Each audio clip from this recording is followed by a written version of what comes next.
Well, thank you all for joining us today. I am Jennifer Smith, Director of Government Relations here at MASB, and with me is Brenda Pilgrim, our Assistant Director. And we are going to talk through some of the things we heard at the State of the State last night. We'll take your questions. Please put them all in the chat and remain muted if you could to cut down on background noise. But we will take your questions as they come in. Just put them there in the chat. So normally the State of the State comes before the budget presentation. This is one of the later State of the States that I can remember. But this year, the budget came first. So normally she lays out her ideas and we see them reflected in her priorities in the budget. This time we got the priorities in the budget, and then she got to talk a little bit more about them during her speech. But as with most speeches, she starts by covering a lot of the things she's proud of, things like increasing the rainy day fund for the state, paying down debt, the free lunch and breakfast for all students in our schools, expanding preschool for 4-year-olds, and expanding childcare to serve tens of thousands of more kids. Those were among some of the things that she highlighted that we were able to accomplish in Michigan over the last year. She said she has 3 focuses for this year: costs for families, job opportunities and increased wages, and results, making government work better and increased transparency. Under costs, she spoke a lot about housing and making more affordable housing, lowering childcare costs so that more families will be able to take advantage of it, and relieving medical debt from people who can no longer pay it. She also mentioned the potential 25% tariffs on Canada and Mexico and how detrimental that would be to Michigan, especially with Canada. She said she was grateful that the president decided to pause those, but still made a point of what that would mean to the Michigan economy if we had tariffs that were so high.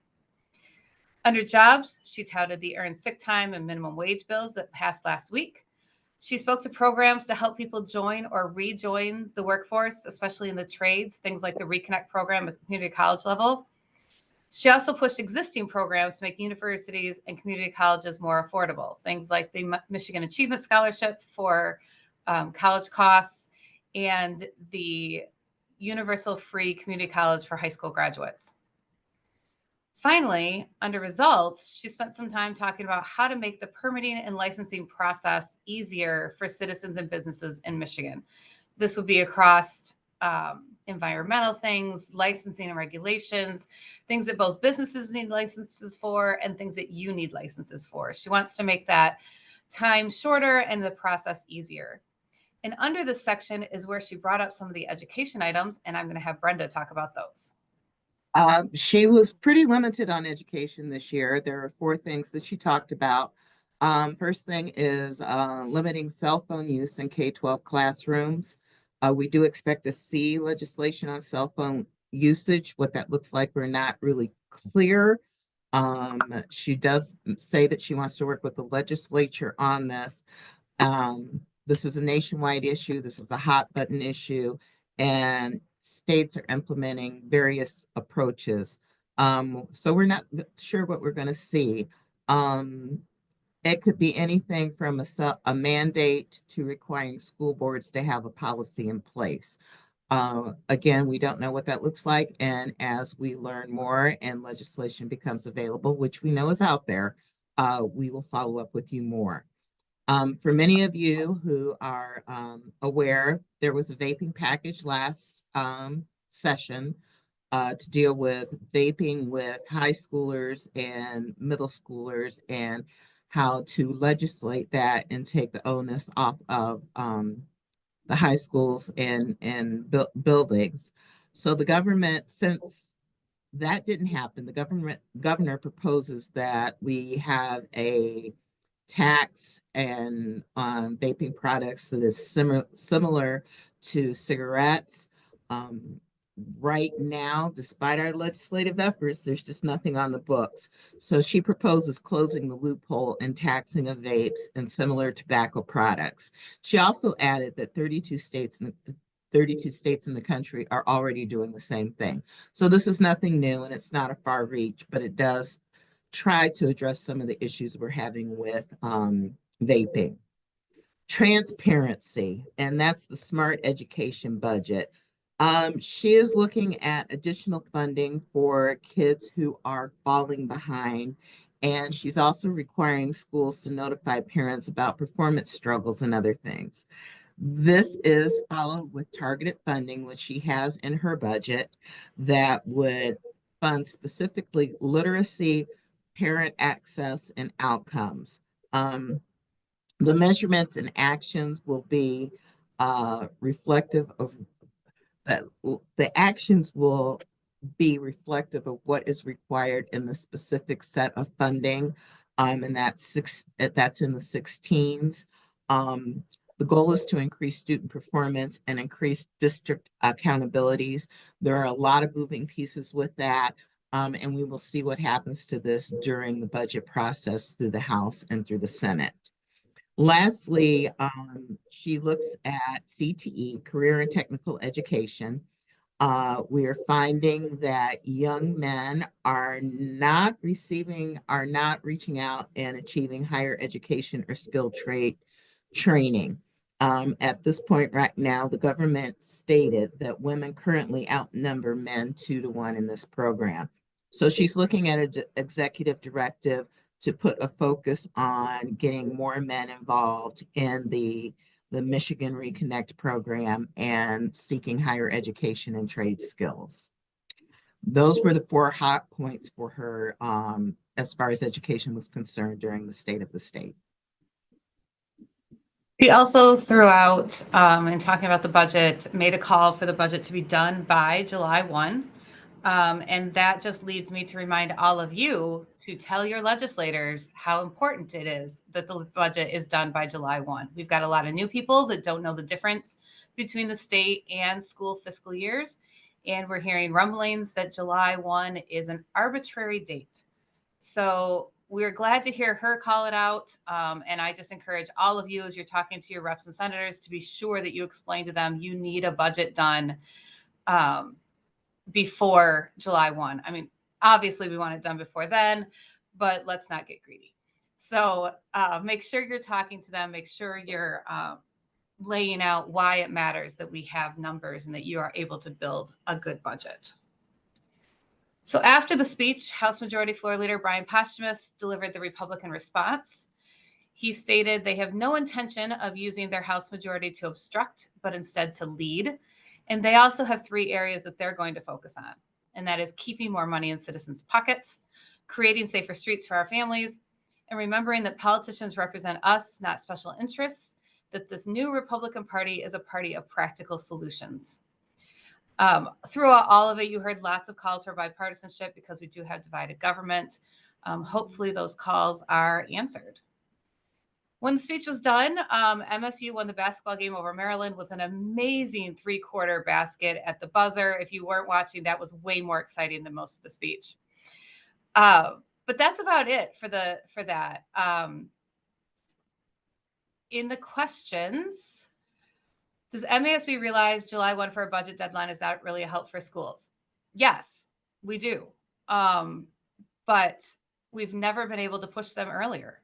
We consistently try. And that's why we ask all of you to talk to them as well, because we need numbers. And there have been too many years where we don't have anything for you to budget on until the middle to end of June. We know how frustrating that is. We know it's a problem, but we have not been able to get them to budge. And July 1 is even hard sometimes. We're honestly worried about it this year with divided government, that the budget could get drawn out. So it's even more important that your reps and senators understand that while July 1 is better than September 30th, you really need those numbers ahead of time. But yes, we absolutely realize that. We have been trying to get it changed for a long time. And that's where we realize that a lot of reps and senators don't know that the state fiscal year is different than the school fiscal year. The other thing they don't realize is that the schools are not the ones that moved. The state moved. So this is not a school problem. We didn't do anything different. The state moved, and that screwed up all the timing. So these are things that they need to understand and realize, especially those on appropriations. We are constantly telling them that. Our hope is we will see budgets that we can at least compare out of the House and the Senate in April. But at this point, we haven't even seen the House start any subcommittee meetings. So time is ticking, and all of your voices are going to be a lot more helpful than just me and Brenda yelling at them every day.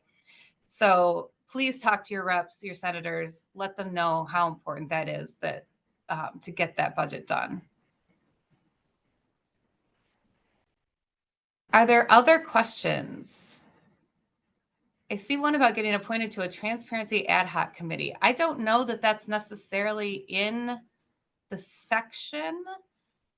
So if you're talking about a state transparency ad hoc committee, we don't have one of those right now that I'm aware of.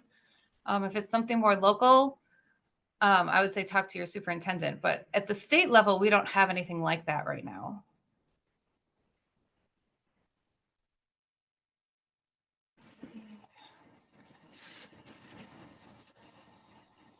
Did Whitmer offer more info about reducing the cost of childcare?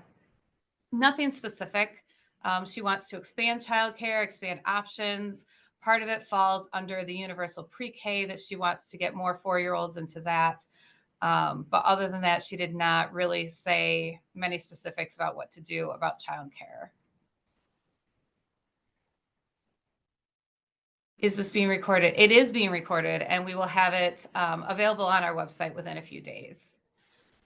Concern about the school's portion of gas being lost to help pay for roads. 100% there's a concern there. You hear year after year, every penny at the pump should go to the roads. We don't disagree, but there's a sales tax on gas, and currently that is raising about $700 million a year for the school aid fund. We have met with all of leadership and continue to meet with other people on the transportation committees to express our concerns and to ask to be included in these conversations. Schools are not normally at the table for transportation discussions, but this is going to be a huge deal. We are very worried about how they would replace the $700 million. And we're very worried about talk that they don't need to raise revenues to do this.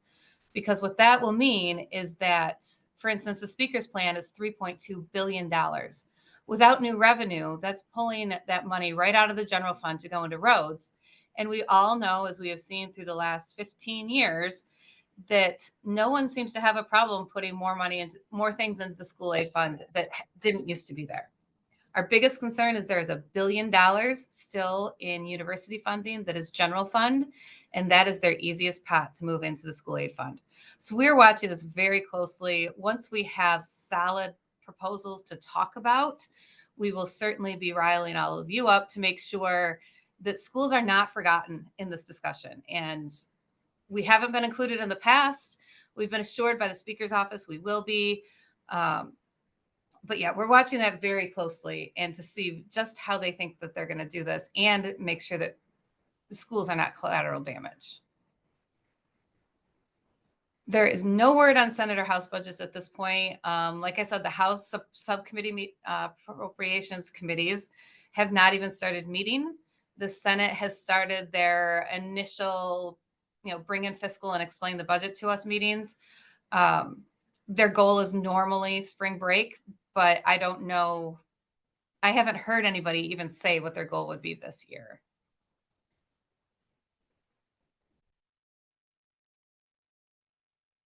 So the smart education budget that she has, it's about $250 million of school aid dollars. It is tied to very detailed reporting, very detailed uses. For most of the districts it's aimed at are those that are struggling. But then there are pieces in there that are aimed at every district, including every 5 years, you have to review your curriculum, especially your literacy and math. Every school board meeting, you have to have time for discussion, presentations, and public comment on how you spend some of your money and how you're addressing student achievements. When we mentioned that one to the governor's office, they said, well, we didn't mean every meeting, but the law, the way it's written, it says every meeting. There are best practices in there that you would have to follow, tutoring that would be required, and who and how can you do the tutoring. All of that is tied to this pot of $250 million. What really concerns us is the money in 31A is also tied to compliance with the 5 new sections under the SMART budget, which means if you mess up on any of them or miss something, all of your 31A money is at risk. That is really concerning. We understand she wants more transparency and reporting, but tying any of that to our true at-risk money is just going to cause more problems for the districts who need it most. So we will keep an eye on that and see where it goes. There's a lot of questions. There's a lot of moving pieces, as Brenda said. So there's probably going to be a lot of work done on that. I've heard that Representative Kelly, who is the chair in the House, doesn't like it. So we may not see it in the House budget. I don't know where we're at with the Senate budget. The current chair of the Senate K-12 budget is on paternity leave. So we have to wait till he gets back from hanging out with his brand new baby. My crystal balls say about $10,000 in the final budget. My crystal ball says don't count on that number. There will be an increase. The Republicans all campaigned on that. They all went after the budget last year, both for the 31AA money on mental health and safety and not increasing the per pupil. So there will be an increase. But when you look at the amounts that are in the budget, where things are, where things may go, there could be a lot of money shifting. And I don't know if they'll get to the 4%. I think that's probably your highest number you'll see. There will be an increase. I don't know what it will be.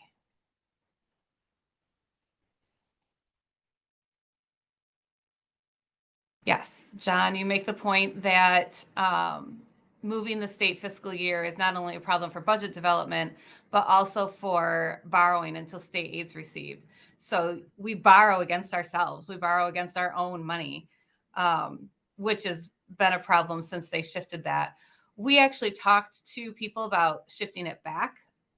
Unfortunately, the reason it was shifted is it gave an extra quarter of revenue for that year. If we shift it back, we lose 3/4 of a year of revenue that would have to be covered somewhere before it settled back into the year rotation. And nobody wants to look at that number. So I don't think you're going to see them move. But yes, it causes a lot of problems. But it was an accounting gimmick and it balanced the budget for that year.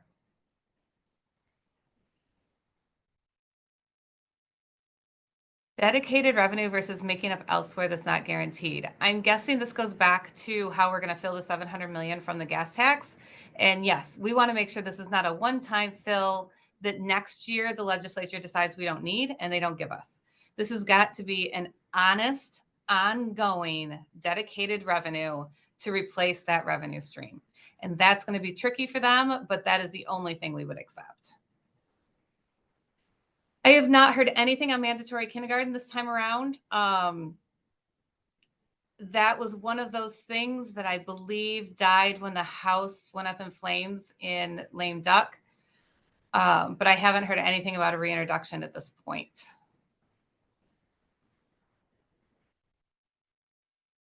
Pushback regarding transparency with the refrain, trust the professionals.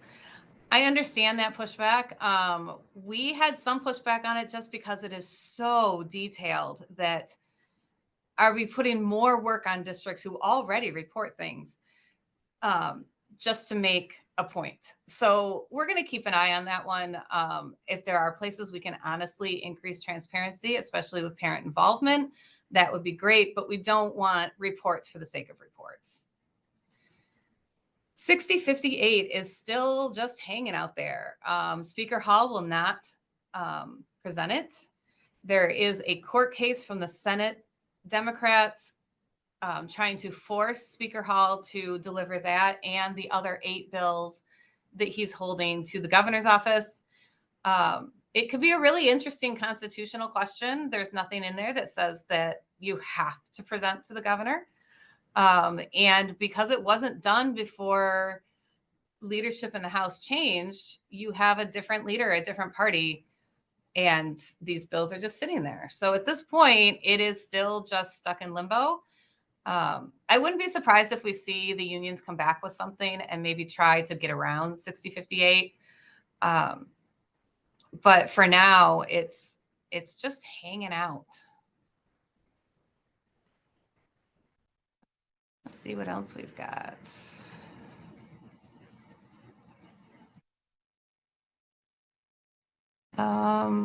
Liz, you mentioned one in the Q&A. Can you read that for me? I can't get to it. Yeah, we actually have two. The first one says, did the governor mention anything about following Trump DEI executive orders? Is the deadline for federal funds law still February 28th? She did not mention anything about following the DEI executive orders, but they also do not directly make the states do anything. Executive orders compel the federal departments to do things, and then the federal departments have to act from there. We know that at least the one on, there's only 2 sexes in the United States. A court has put a stay on that one. I haven't heard yet. We still expect legal action on most of these things that he's doing, but she did not speak to that in her speech. And February 28th, I believe that's the continuing resolution deadline. Correct me if I'm wrong, Brenda. And at this point, the House has passed the budget, the Senate hasn't. So stay tuned. I'm sure they will have something. We don't want it to look like what the House did. Sorry, my thing keeps jumping around on me. So the governor said that state spending on education is high, results are not where they should be. I think you see that nationwide. We've had a hard time recovering from COVID. I also think that if you look at state spending, every year they say this is a historical budget. Well, that's because it goes up every year, at least a little bit, because we haven't had a recession. My argument for that would be that they keep changing, moving the goalposts, telling us, what to do, what not to do. We just saw changes again to the 3rd grade reading law. Those things are not helpful if they're not given time to try to work. And also, if you put the per pupil up against the rate of inflation, it is not kept pace. So yes, we are investing in education. But to say we're spending so much, we should have better results, I don't know that you can compare apples to apples. And this is going to be something, it's something we're going to have to talk about a lot. We do need to get our achievements up. But part of how we do that is to let schools be schools for a little while and stop changing things on them. So we'll see how this goes. I know that Representative Kelly has also made the comment that we've increased funding since he left and all the results went down since he left. Maybe he shouldn't have left. So it'll be interesting to see what his budget looks like. But I do think this is a question we're going to have to answer. We're going to have to speak to. But I do think it's not as simple as we gave you more money and you didn't give us better reading. Those things don't turn around in a year. And that's sometimes hard for people to understand, that the investments we make in education are long-term. They're not a yearly annual increase. 147G, there is supposed to be in the supplemental budget that was also presented, there is a fix to change that to this year's payroll, not last year's payroll, so that districts are reimbursed for the correct amount of money. The problem is that's not moving any faster than the rest of the budget. So the fix is in there. There is an attempt to get this done. The goal was actually from ORS and MDE to get this done during lame duck, but as you know, it was interesting. And we didn't get any supplementals done. So they're trying again. If they do it in a supplemental budget, it will go into effect right away and they'll be able to make those adjustments. If it's put into this year's budget, we're going to have a bigger problem because it won't go into effect until you don't have to withhold the 3% anymore on October 1. So it is being worked on. It is known. They know it's there. MDE has been talking about this since the day the budget passed last time, trying to get it fixed. So hopefully we do see that corrected before the end of the fiscal year for you. Are there any other questions? Where can I find Whitmer Speech Online? I will put it in the chat because I happen to have it pulled up. One moment.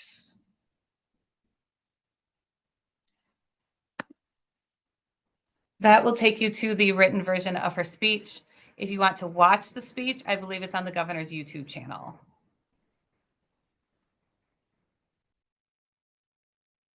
How much do legislators understand schools use COVID funds to add services to help students and now have to find funds to continue to pay for those services that are still very much needed? I think they do, but like we saw 31AA, the mental health and school safety section cut last year. That will be back for sure. The governor put in 150 million. I don't know what the House will do, but they will definitely have funding there. There has been a struggle in trying to get people to understand. They look at it and be like, well, we gave you all this money. What did you do with it? And again, things don't change overnight. So as we look at some of the spots in the budget, we want to make sure that we're funding those things that were helpful, and that falling under that mental health and school safety line item is one of the bigger pieces that we want to make sure is there and accessible to all of our districts.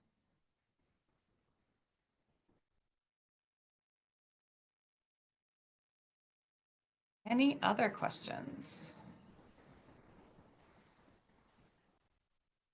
Can't see the Q&A.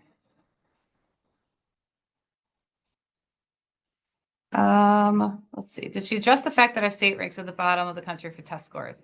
Just in her comment that we've put all this money in and we're not getting the results we want. That's about as close as she got to addressing that.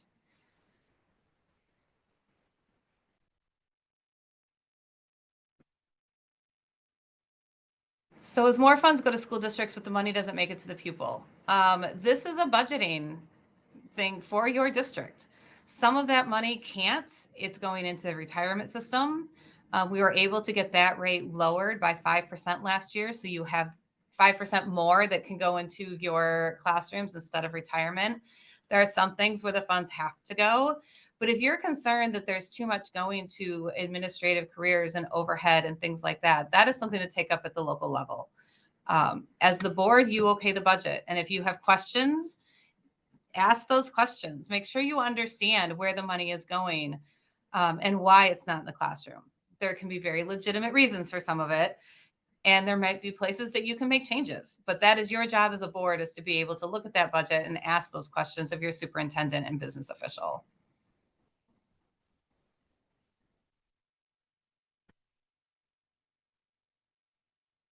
Any further questions?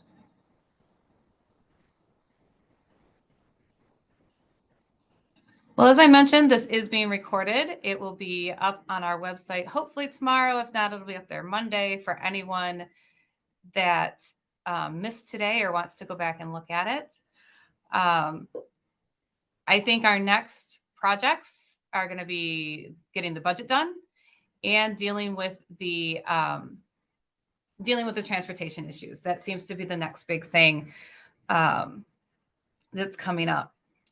There's a comment in here that it seemed the governor's address lacked the same enthusiasm and excitement as previous years.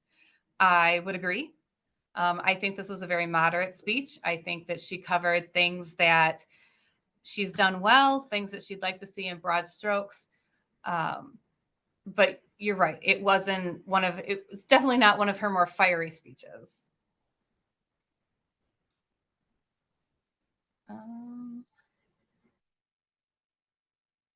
Speaking to the money that comes to districts, some of it is categoricals. So if you get money through 31AA, it can only be used for mental health and safety things related to mental health and school safety. If you get money through the Algebra Nation categorical, that money can only go to pay for Algebra Nation. So that is true, that because of how we set up our budget, if you receive money through a specific grant or a categorical, it has to be used for those purposes.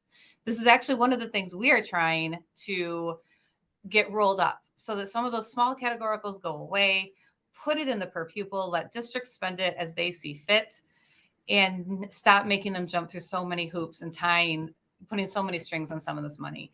So we talk about that every year. We think we might have some sympathetic ears in the budget process this year to at least get rid of some of them. But that is one of the things, again, the questions you ask your superintendent and your business official, where is that money going? And they will be able to show you within your budget. So remember, talk to your legislators, remind them that you need numbers sooner than everybody else does. You can remind them that the school aid budget can move all by itself. And then all the other departments are in the general fund. They can deal with those as the year goes on. But make sure you're having those conversations. We will be doing the same. And as things start to heat up a little bit more, we will be sure to share anything with you. So thank you for being here. And we will have this recording out for you later in the week. Take care and enjoy the rest of your month of February.